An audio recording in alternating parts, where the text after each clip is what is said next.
Nice કચરા પોતા થઈ ગયા, બધું થઈ ગયું, વાસણ થઈ ગયા, હવે ખાલી રોટલી રહી, શાકે થઈ ગયું, રોટલી રહી. પણ થાક જબરજસ્ત લાગ્યો છે. નવરાત્રીનો તો એટલો થાક લાગ્યો છે ને બાપા, વાત જ જવા દો. પણ ગરબા ગાતા જ ગઈ લીધા, પણ હવે સાચી ખબર પડે છે એટલો થાક છે. પણ ઘડીક રહીને રોટલી કરું, વચ્ચે આરામ લઉં થોડોક.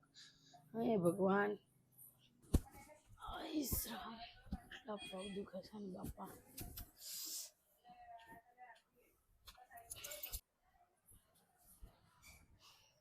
શું થયું કીશું? તબિયત નહીં સારી? અરે ના ના મમ્મી, કઈ નહીં થયું. હું રોટલી બનાવવા જતી હતી. હું જાઉં.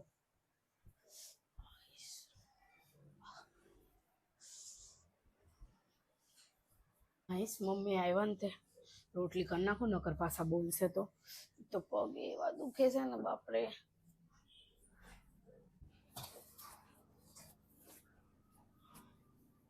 લાય કીશું.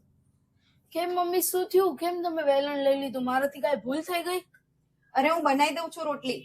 અરે ના મમ્મી, હું બનાવી દઉં છું. સોરી, થોડુંક મોડું થઈ ગયું મમ્મી. અરે એવું નથી કીશું, મને ખબર છે તને પગ દુખે છે, આટલા દિવસ તે ગરબા ગાયા ને તો પગ દુખે છે, તો લાઈને હું કરી નાખું. પણ મમ્મી યાર, હું કરી દઉં છું, તમે કરો કેવું લાગે? અરે હું કરી દઉં છું, મને ખબર છે તને સારું નથી, તો જા તું આરામ કર પછી. મમ્મી તમે કેટલા સારા છો. બધાના સાસુ હોય તો એવું કે ગરબા ગાવા અમારી હાટુ થોડા ગયા હતા, અને ગરબા ગાવા જાવ છો ત્યાં તો થાક નથી લાગતો, ઘરે થાક લાગે. પણ મમ્મી સાચેમાં બહુ પગ દુખે એક છે. વાત કહું કીશું, મને બહુ શોખ હતો ગરબા ગાવાનો. હું જતી હતી ને ત્યારે મને એમ થતું હતું કોક કામ કરે ને દિવસે તો ઘડીક આરામ થાય. અને આમ પણ મારે આરતી છે ને સાસરે ગઈ ને ત્યાં સુધી છે ને હું એને નવરાત્રી પતે પછી ને નવરાત્રી સુધી કઈ જ કામ નથી કરવા દેતી, કેમ કે એને બહુ શોખ હતો ગાવાનો. એટલે બપોરે આરામ થાય તો આપણે બંને મળીને કામ કરીએ તો તારે ઘડીક આરામ થાય ને મારે થાય. હું કરી દઉં છું રોટલી, અને હું ખાલી કહેવા માટે નથી કહેતી કે તું મારા દીકરી જેવી છે. હું આરતીને જેવું રાખું છું એવું તને રાખું છું. એ ગઈ પછી તો તું આ ઘરમાં છે એટલે તો મારા ઘરમાં રોનક છે, તો પછી હું એને સાચવતી હતી તો તને મારે સાચવવી જ પડે ને. Thank you mummy.